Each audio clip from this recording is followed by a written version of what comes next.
The day started like any other in the Miller household. The smell of eggs sizzling on the stove, mixed with the comforting scent of fresh coffee brewing in the kitchen. Sunlight streamed through the window, casting warm rays that spilled onto the worn wooden floors of their modest home. The air was still crisp with the remnants of early spring, but inside, everything felt calm and familiar. 8-year-old Ethan Miller sat at the kitchen table, absent-mindedly scratching his arm. His fingers danced over the red welts that had appeared on his skin the night before, irritated by something he couldn't quite explain. He frowned, his small face scrunched up in discomfort, but it didn't seem to help. The more he scratched, the worse the itching became. Lisa Miller, his mother, moved effortlessly around the kitchen. A nurse by profession, she had learned to juggle multiple responsibilities since the sudden death of her husband Michael 3 years ago. The loss of Michael had left a void that was never filled, but she had carried on, taking care of Ethan, running the Beacon of Hope shelter that Michael had started, and managing her demanding job at Oak Ridge Memorial Hospital. She caught a glimpse of her son's discomfort and placed the spatula down to focus on him. "Ethan, honey, stop scratching. You'll make it worse," she said softly, trying to keep the concern out of her voice. Ethan's brown curls bounced as he shook his head in frustration. "But Mom, it itches so much. I've got more of them today. And they're on my neck too." He tugged at his collar and revealed several more red bumps on the side of his neck. Lisa frowned, her eyes narrowing as she studied the small inflamed welts that now appeared to cover his arms, his neck, and even his wrists. They didn't look like mosquito bites, those usual summertime irritants they both knew all too well. These were different. There were too many, and they seemed to be multiplying rapidly, unlike anything Lisa had seen before. Her nurse's intuition kicked in, and a cold wave of concern washed over her. "I'll take a closer look," she said, her voice a little more serious now. Ethan's large eyes met hers with a mix of confusion and worry.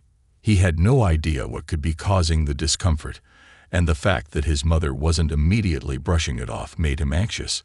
Lisa walked over to him and gently pushed back the wild strands of his curly hair, revealing more of his neck and scalp.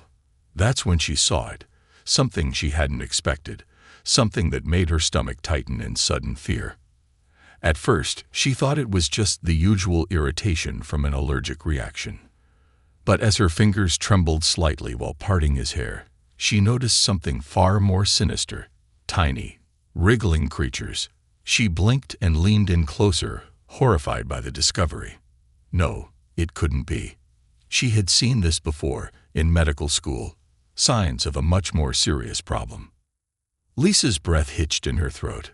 Her mind raced, and panic surged through her as she quickly pulled back, stumbling away from Ethan in disbelief. She knocked over a chair in the process, its wooden legs scraping against the floor as the sound echoed through the small room. Ethan, now clearly frightened by his mother's reaction, stood up and looked at her. "Mom, what's wrong? What did you see?" he asked, his voice quivering. But Lisa couldn't speak. She was frozen in place, her mind reeling as her medical training kicked into overdrive. She knew immediately what she had seen, but she couldn't bring herself to say the words. It was the unmistakable sign of a serious infestation.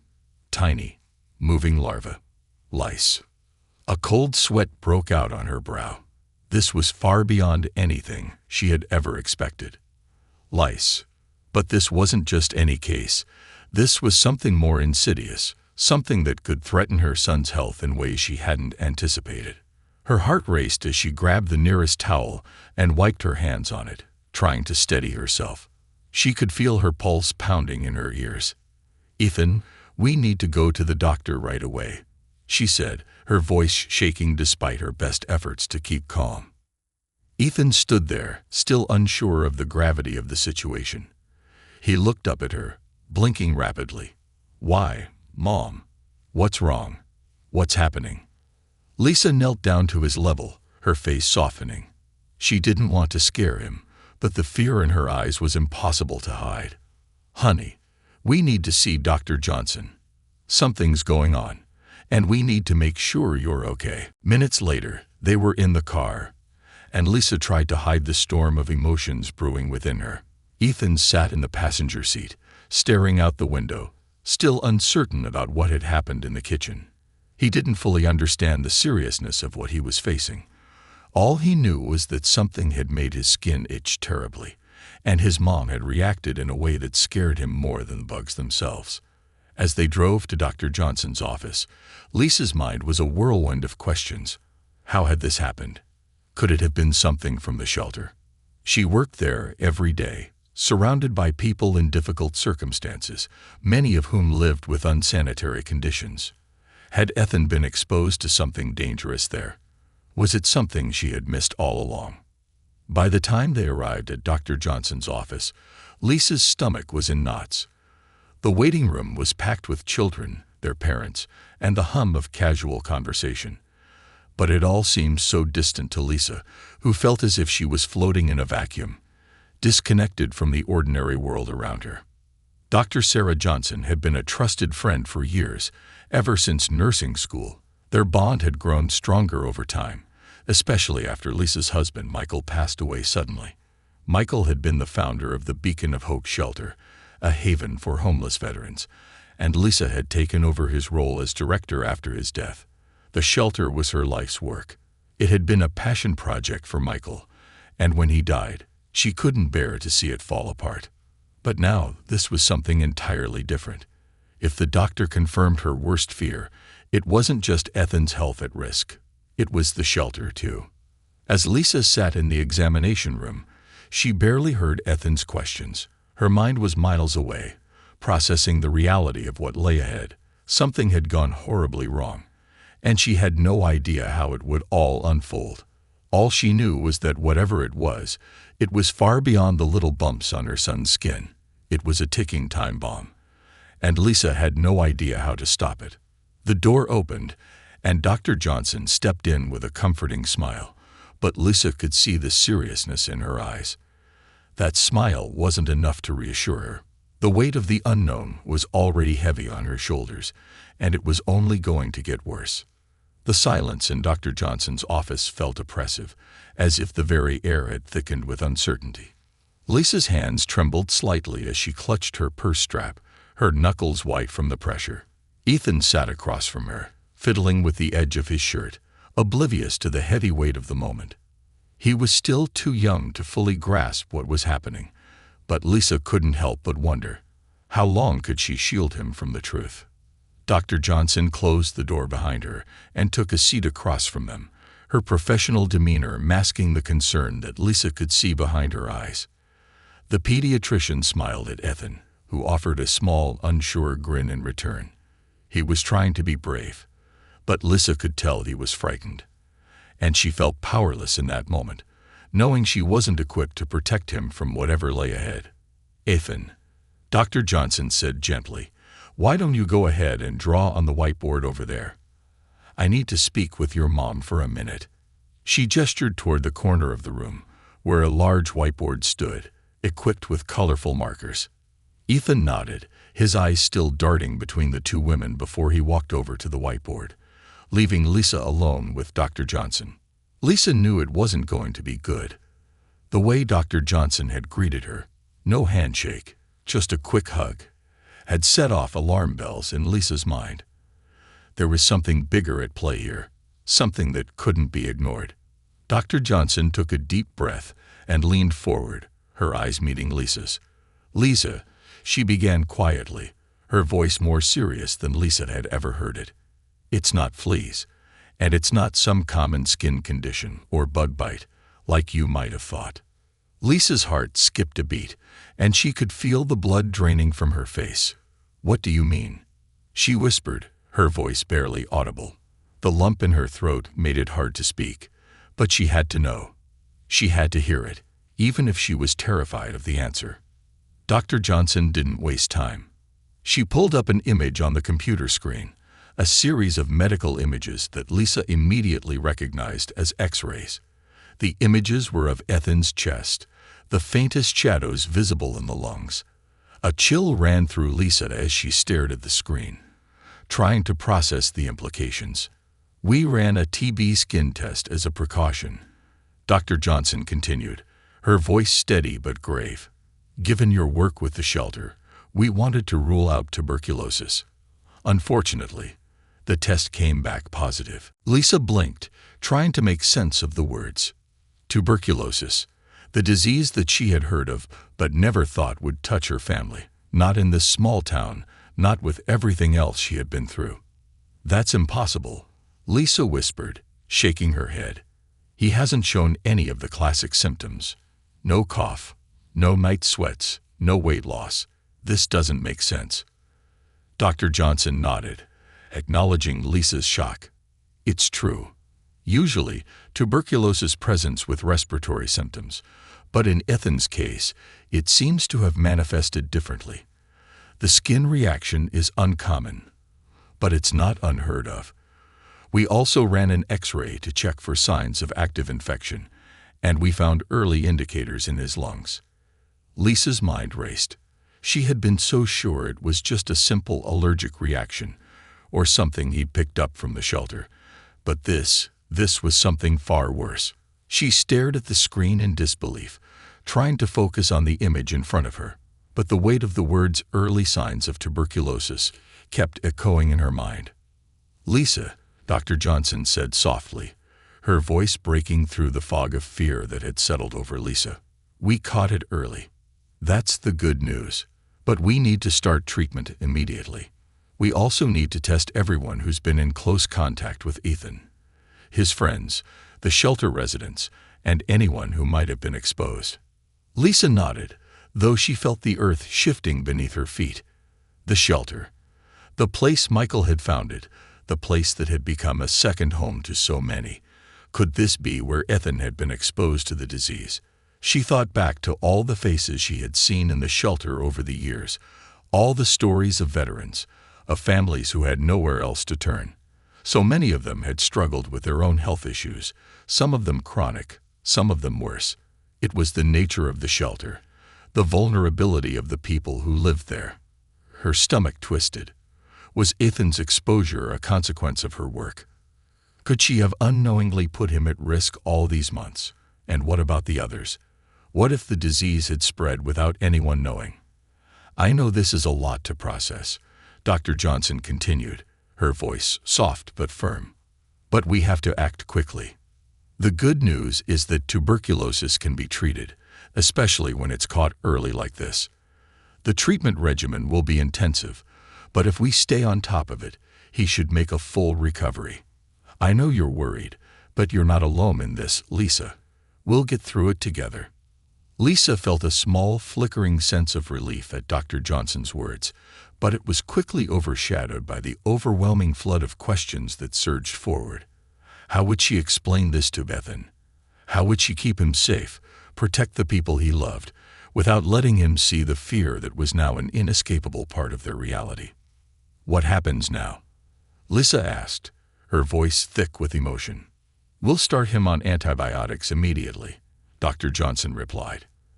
And we'll need to follow up with regular checkups to make sure the infection is under control. We also need to do a thorough investigation into anyone who may have come into contact with him recently.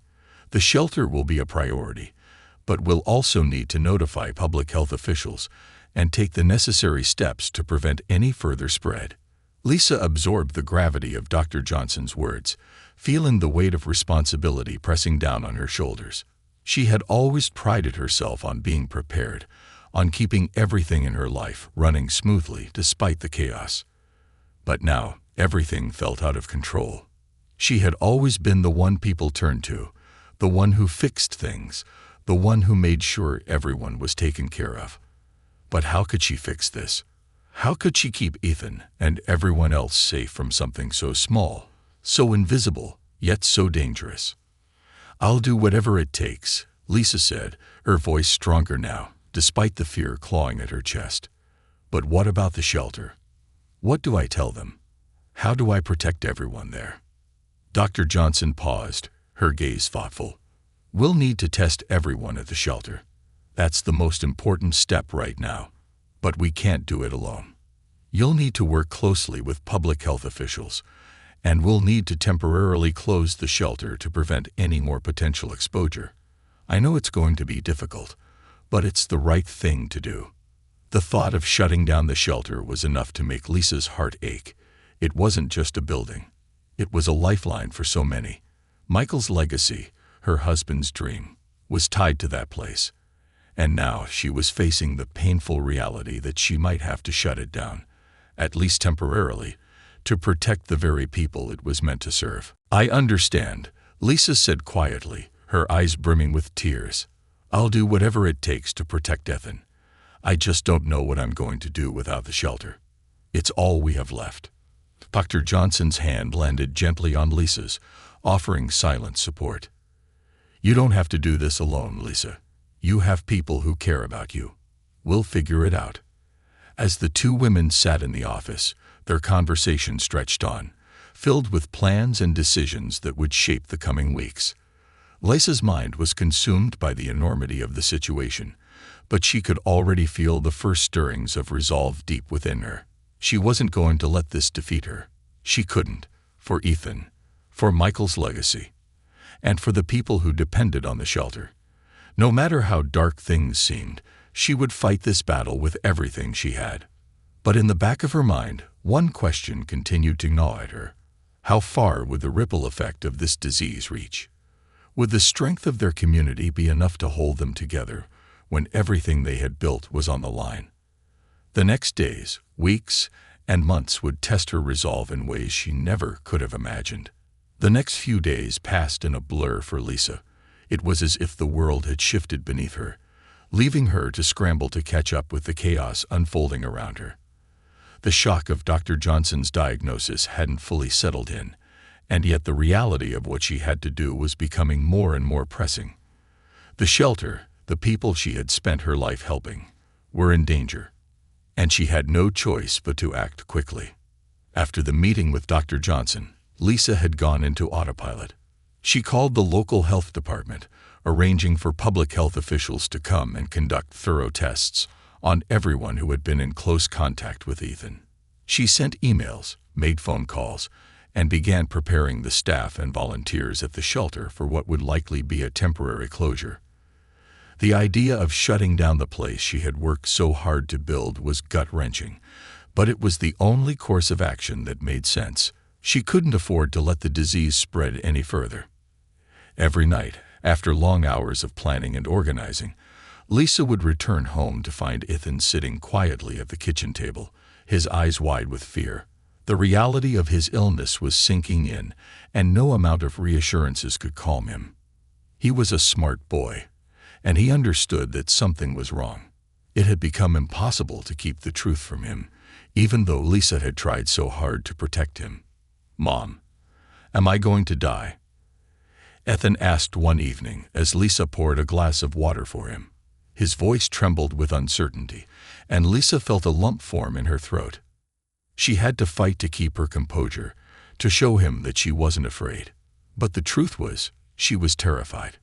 Not just for Ethan, but for everything they had built, everything they had fought for. "No, baby," she said softly, sitting down beside him and taking his hand in hers. "You're not going to die. The doctors are doing everything they can to help you. We just have to be patient, okay?" Ethan nodded, but the fear in his eyes didn't disappear. Lisa could see that he wasn't fully convinced, and who could blame him? The uncertainty of the situation was overwhelming, and Lisa didn't have all the answers. She didn't know how long it would take for Ethan to recover, or if the treatment would even work as quickly as they hoped. All she could do was be there for him, to reassure him in the moments when the fear threatened to overtake him. The shelter was no easier to manage. The news of the potential tuberculosis outbreak had sent shockwaves through the community. Many of the residents, including families with young children, were understandably frightened. Some of the staff had even considered quitting, fearing they might be exposed to the disease themselves. Lisa knew she had to step up, to remain calm for the sake of everyone else who was looking to her for guidance. She held meetings with the shelter's staff, discussing the steps they were taking to ensure everyone's safety. She assured them that they were doing everything in their power to contain the outbreak, even though she wasn't sure herself if that would be enough. There were calls to be made, conversations to be had with people who had already been exposed to Ethan, people who had visited the shelter, who had volunteered, who had worked with the children. Lisa knew some of them would have to be quarantined, at least until they could be tested. The weight of those decisions pressed down on her shoulders, and there were nights when she lay awake, staring at the ceiling, wondering if there was something more she could have done, some way she could have prevented all of this from happening. In the midst of it all, Lisa found herself making late-night visits to the shelter, checking in on the residents, comforting those who were scared. It wasn't easy. The fear in their eyes was a constant reminder of the danger they were all in. But she couldn't let herself show weakness. Not now. Not when so many people were depending on her. And then there was Michael's legacy, the shelter that had been his dream, the place where he had dedicated so much of his time and energy. Every time Lisa walked through the doors, she could still feel his presence, as if he were watching over her, urging her to keep going. But she couldn't shake the feeling that somehow she was failing him. The shelter was supposed to be a safe haven, a place of refuge for the people who had nowhere else to turn. Now, it was in danger of becoming a place of illness, a place where the very people it was meant to protect were at risk. The days blurred together, and Lisa began to lose track of time. She barely slept, and when she did, her dreams were filled with images of Ethan's frail body, his pale face, and the endless stream of phone calls and meetings she had to attend. She couldn't escape it. Everywhere she went, she was reminded of the fragile thread that now held their lives together. One evening, after a particularly long day of managing phone calls and ensuring that the shelter was following all the necessary health protocols, Lisa returned home, exhausted. Ethan was sitting on the couch, flipping through channels on the TV. He glanced up when she walked in, his eyes wide with something that looked like hope. "Mom," he said quietly, "are we going to be okay?" Lisa froze for a moment, the weight of the question heavy in the air. How could she answer him honestly? How could she reassure him when she wasn't sure herself? She took a deep breath, walking over to the couch and sitting down beside him. "We're going to be okay," she said, her voice stronger than she felt. She took his hand in hers, feeling the warmth of his little fingers gripping hers tightly. "We're going to get through this together, no matter what." Ethan nodded, though the fear in his eyes lingered. Lisa kissed his forehead, and for a moment, everything felt still. The world outside, with its uncertainty and chaos, seemed to fade away, leaving only the two of them, mother and son, bound together by love and the shared promise that no matter how hard things got, they would face it together. But deep down, Lisa knew that this was just the beginning. The battle ahead would be long, and it would test her in ways she couldn't yet understand. She had no idea what the future held, but one thing was certain. She would fight for Ethan, for the shelter, and for the people who depended on her, no matter what it took. The wind was cold that morning, brushing through the thin curtains of the kitchen window as Lisa sat at the table, staring blankly into her mug of coffee.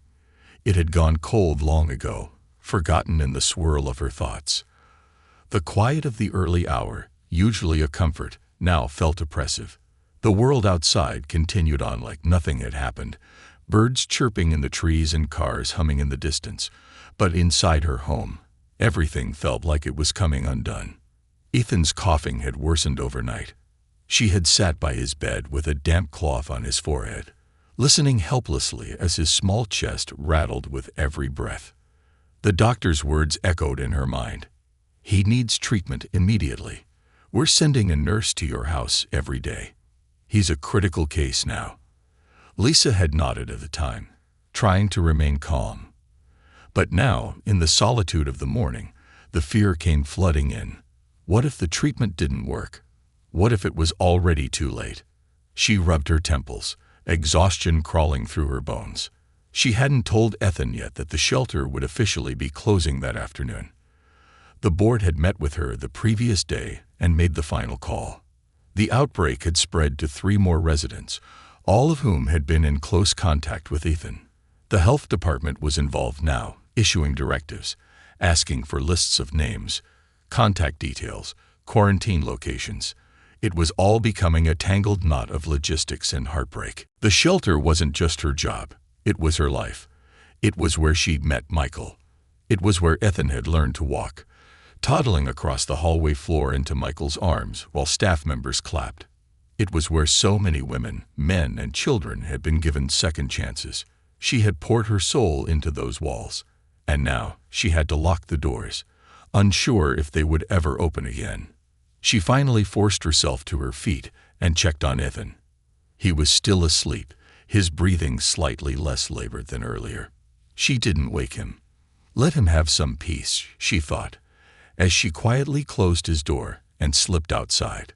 The short walk to the shelter was a blur. The world around her looked the same. Sun rising over rooftops, people jogging, stores opening, but it felt like she was walking through fog. When she reached the shelter, a few volunteers were already there, standing out front, some of them nervously chatting, others silent. As she approached, one of the younger volunteers, Maria, gave her a tight hug. "I'm so sorry, Lisa," she whispered. "I wish there was something we could do." Lisa nodded but said nothing. She unlocked the front door, stepped inside, and was hit with a wave of memories so strong it almost knocked the air from her lungs. The scent of cleaning supplies mixed with faint perfume, the gentle hum of the fluorescent lights, the low creak of the floorboards, it all reminded her of the lives that had passed through here. Room by room, they began preparing for the shutdown. Residents who had tested negative were relocated to temporary housing funded by a community grant. Those infected were taken to a special facility that could offer them proper medical care. Lisa visited each room, touching the edges of beds, folding blankets, closing drawers, feeling as though she was saying goodbye to people who had already left. She paused at one door, room 203, Michael's old office. She hadn't gone inside in months, not since she had packed up his things. But today, something pulled her there. Her hand trembled slightly as she opened the door. The room was just as she remembered it, clean, empty, but still filled with his energy. She could almost hear his laugh, see him bent over his desk reviewing case files, hear him calling her name from across the hallway. There on the back wall still hung the framed photo of them, her, Michael, and a baby Ethan, taken during the shelter's first Christmas fundraiser. Everyone in the photo was smiling, cheeks rosy, eyes sparkling. Lisa stared at it for a long time before she finally let the tears fall. She sank to her knees, clutching the edge of the desk, and wept, not just for Ethan, or for the shelter, or even for Michael, but for everything. For the crushing weight of responsibility, for the guilt, for the pain, for the uncertainty of what came next. Later that evening, she sat in the shelter's now empty common room, the sun casting long golden streaks across the dusty floor. The building was silent, save for the occasional creak of the old wooden structure settling into the evening. Lisa had asked the staff to leave early. She needed a moment alone with the place. She walked slowly, room to room, turning off the lights, locking doors, whispering soft goodbyes under her breath. By the time she returned to the front door, the sky was tinged with violet. She reached into her pocket and pulled out the shelter keys, every single one labeled and marked. With a trembling hand, she turned the lock for the last time, the click echoing like a final heartbeat. She didn't realize she was crying again until she felt the tears running down her cheeks. As she turned to walk home, she heard someone call her name from the end of the street. It was an older man, tall, dressed in a simple beige coat, walking with a cane. His face was familiar, though it took her a moment to recognize him. Mr. Dalton. He had been one of their first shelter residents, an ex-convict who had come in off the streets 6 years ago, trying to turn his life around. Michael had mentored him personally, even helped him land a job at a nearby auto shop. Mr. Dalton. Lisa blinked in surprise. He smiled, heard what happened. Came by to see if you needed anything. You helped me once when no one else would. I never forgot." Lisa swallowed hard. She hadn't expected this, hadn't expected anyone. "Thank you," she whispered, voice cracking. Dalton reached into his coat pocket and pulled out an envelope. "Some of us, we've been putting together a little something. Might not be much, but maybe it helps. You're not alone, Lisa. You never were." She took the envelope, too stunned to speak, and he tipped his hat before walking away into the evening. Lisa stood there for a long time, the envelope clutched in her hand, heart pounding. Inside, she could already feel it, not just money, but hope. Proof that what she and Michael had built wasn't gone. It had lived in every soul they had helped. And maybe, just maybe, those souls were ready to help her now. The rain returned that night, slow and steady, tapping against the windows like a lullaby meant for a weary soul. Lisa stood in front of the living room window, arms wrapped around herself, staring at the darkness beyond the glass. The envelope Mr. Dalton had given her sat unopened on the coffee table, a silent promise waiting to be unsealed. She hadn't touched it yet.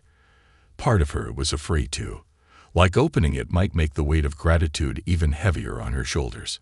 Ethan stirred in the bedroom behind her, letting out a soft moan. She hurried to check on him. His forehead was still warm, but the fever hadn't spiked again. He blinked up at her, those big tired eyes filled with quiet pain, but also something else, something she hadn't seen in days. "Mom," he croaked, voice barely above a whisper, "can we go back to the place with the funny stairs?" Lisa smiled, her heart tugging. "You mean the shelter?" He nodded slowly. "I want to see the wall with the drawings again. Mine's still there, right?" Lisa sat on the edge of his bed, brushing his hair back gently. "It is, baby. I made sure of it." He closed his eyes, and for a moment she thought he'd drifted off again. But then, quietly, he said, "Daddy's in those halls too." The words hit her like a wave. "Yes," she said softly, voice trembling. "Daddy's everywhere in that place." Later that night, when Ethan finally slept peacefully, Lisa returned to the envelope. With careful fingers, she peeled it open. A stack of folded bills spilled out first, 20s, 50s, even a few hundreds. Beneath that, a note written in uneven cursive. "You and Michael saved my life. This is from me, Jamal, Cece, Rosa, and a bunch of the others. We heard what happened. We're not letting it end like this. Use this for Ethan. Or the shelter. Or both. Whatever you need." Lisa pressed the note to her chest and let herself cry again. But this time, the tears weren't bitter. They were warm, cleansing, almost holy. It wasn't just about the money. It was the affirmation that what they had built mattered, that it had left a mark on people who weren't willing to let it fade. The following morning, after speaking to the hospital and the nurse assigned to Ethan's care, Lisa made a few phone calls. The city wouldn't allow the shelter to reopen just yet, not with the health risks. But that didn't mean the work had to stop. Within a week, she coordinated a mobile care program using local volunteers, delivering medicine, warm meals, and clothes to displaced residents. She borrowed a church basement to set up a temporary hub and filed for emergency nonprofit aid. The community's response was overwhelming.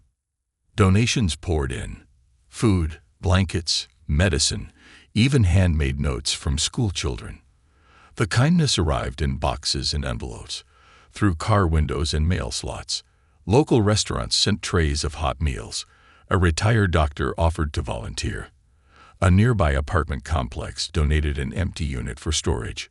Slowly, a new kind of shelter began to rise, not built from bricks and mortar, but from compassion and unity. Ethan's health improved, too. Each day, the coughing lessened. The dark circles under his eyes began to fade. The nurse said the early treatment was working better than they'd expected. Lisa knew it was more than medicine. It was the love that surrounded him. Every warm meal, every gentle hand, every whispered prayer was part of his healing. One evening, As Lisa helped Ethan color a picture of their old shelter, he looked up at her with a soft smile.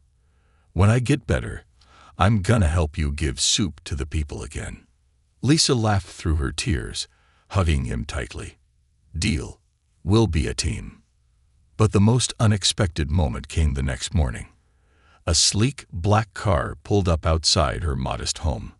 Lisa watched curiously through the window as a man in a suit stepped out and approached her door. He looked out of place, polished, professional, with a strange intensity in his eyes. She opened the door cautiously. "Can I help you?" The man extended a hand. "Miss Hayes, my name is Grant Ellison. I'm an attorney representing a private benefactor who has taken an interest in your story." Lisa blinked. "My story?" He nodded. "You'll want to sit down." She did, and what followed felt like a dream unraveling in slow motion. The attorney explained that a prominent tech billionaire, one who had grown up in the foster system and once spent a short stint in a shelter during his youth, had heard about what happened to Lisa, her late husband, and their shelter. Moved by her perseverance and the outpouring of support she received from those she'd once helped, he had decided to intervene. "Your community already gave you something priceless: respect, loyalty, love," the lawyer said. "My client wishes to give you something material to match it." He opened his briefcase and handed her a folder. Inside was a property deed. "To what?" she asked, voice barely audible. "To a new facility," Grant said, his tone steady but warm. "Larger, safer, fully renovated. Located 3 blocks from your old shelter. You'll also find an operating grant to fund your staff, supplies, and utilities for the next 5 years. All anonymous, all unconditional." Lisa stared at the papers, unable to process the words. A new shelter. A new beginning. "I don't understand. Why would he do this?" Grant's smile was faint but genuine. "Because you reminded him that even the smallest act of care can change a life, and he never forgot where he came from." When the lawyer left, Lisa remained on the couch, the papers spread across her lap, her heart pounding like it had when she first held Ethan as a baby. She looked over at her son, curled up on the rug with his crayons and stuffed lion, and for the first time in what felt like forever, she didn't feel afraid of the future. Instead, she felt powerful, hopeful, ready. She would build again, and this time, she wouldn't do it alone. The grand opening of the new shelter wasn't marked by cameras or headlines. There was no red carpet or media fanfare, no booming speeches or viral social media clips. It began quietly, like most beautiful things do, with a soft knock on the door. Lisa stood just inside the wide, sunlit foyer of the new facility, a hand still resting on the fresh coat of paint on the wall behind her. The scent of newly sanded wood and warm bread from the kitchen in the back filled the space. It was surreal. The hallways were clean and wide. There were private rooms instead of shared cots, showers with real doors, not plastic curtains, and a playroom for the kids, already scattered with donated toys and bright murals of sunrises, painted by neighborhood volunteers. The knock came again. She walked to the door and opened it to find a woman in her late 50s standing there, holding a girl no older than 4 by the hand. The woman looked nervous, her clothes thin, her eyes tired. But the moment she saw Lisa, she seemed to breathe easier. "Is this the new place?" she asked. Lisa smiled and stepped aside. "Yes. Come in. You're safe here." The girl hesitated for just a second before stepping inside. Her tiny fingers tightened around her grandmother's hand, and then loosened as her eyes lit up at the colors on the wall. By sunset, the shelter had taken in 6 new residents. Word spread faster than Lisa anticipated. Within a week, the rooms began to fill. Some of the old faces returned, familiar souls who had once called the old shelter home. But many were new. Veterans, women escaping domestic abuse, teens who had aged out of foster care with nowhere to go. Each came with a story, and Lisa made sure to hear every one of them. Ethan, now stronger, insisted on helping with check-ins. He greeted everyone with a grin and a clipboard, asking for names like a tiny receptionist. Some residents laughed. Others cried. One man ruffled Ethan's hair and whispered, "This boy's got more heart than most grown men I know." But perhaps the most touching moment came on a chilly morning a few weeks later, when a tall, quiet man walked through the doors. His beard was thick and unkempt, his jacket torn. Lisa was in the middle of sorting canned goods when she saw him. For a long second, her breath caught in her chest. "Jamal?" she asked. He looked up, eyes bloodshot, but unmistakably familiar. "I heard about the place," he said hoarsely. "Didn't think you'd remember me."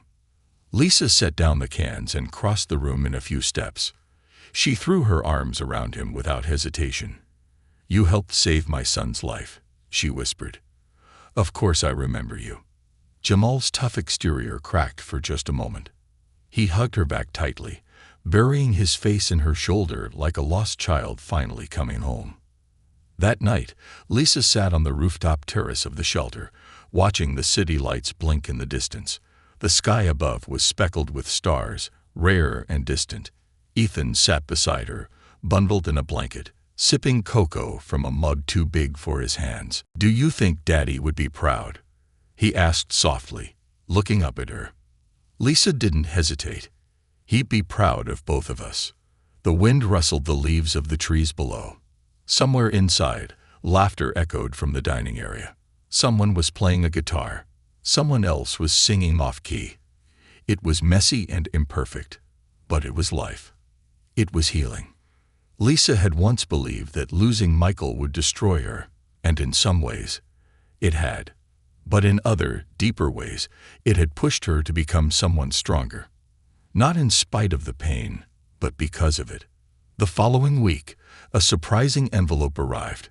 It was hand-delivered, addressed in careful handwriting. Lisa opened it cautiously. Inside was a letter from the billionaire's legal representative, Grant. "Dear Ms. Hayes, my client has decided to take a further step in support of your cause. He has seen the reports, the growth, the outreach. He believes the city needs more than just one shelter. He believes you're the right person to lead that vision. Enclosed is a grant proposal. It includes resources to expand to 2 more shelters across the state over the next 3 years. My client remains anonymous. He asks for nothing in return, except that you never stop leading with your heart." You remind him of the kind of world he's still fighting to believe in. Tears pooled in Lisa's eyes as she clutched the letter. She thought of Michael again, of the way he used to say, "If we help just one, that's enough." But now, they had helped dozens. Soon, hundreds. She wasn't just running a shelter anymore. She was building a legacy. And somewhere deep inside, she knew that every soul who walked through those doors was not only being rescued, but reborn. On the final night of that month, Lisa hosted a dinner for all the residents. The dining hall was alive with music, kids dancing with joy, people clapping along to the beat of healing. She stood at the center, looking at them all, not as broken pieces, but as people made whole again. Then Ethan, ever bold, climbed onto a chair and tapped his spoon on a glass. "Everyone," he called, "I just want to say, my mommy saved my life. And she saved yours too. So clap for her, okay?" The room erupted with applause. Lisa covered her mouth, overwhelmed. But then Jamal stood, and soon others followed, forming a circle around her, clapping not out of politeness, but out of love. She wasn't just the director of a shelter anymore. She was a symbol, a reminder that kindness, even when bruised and battered, could still rise, still shine, still save. And so could she.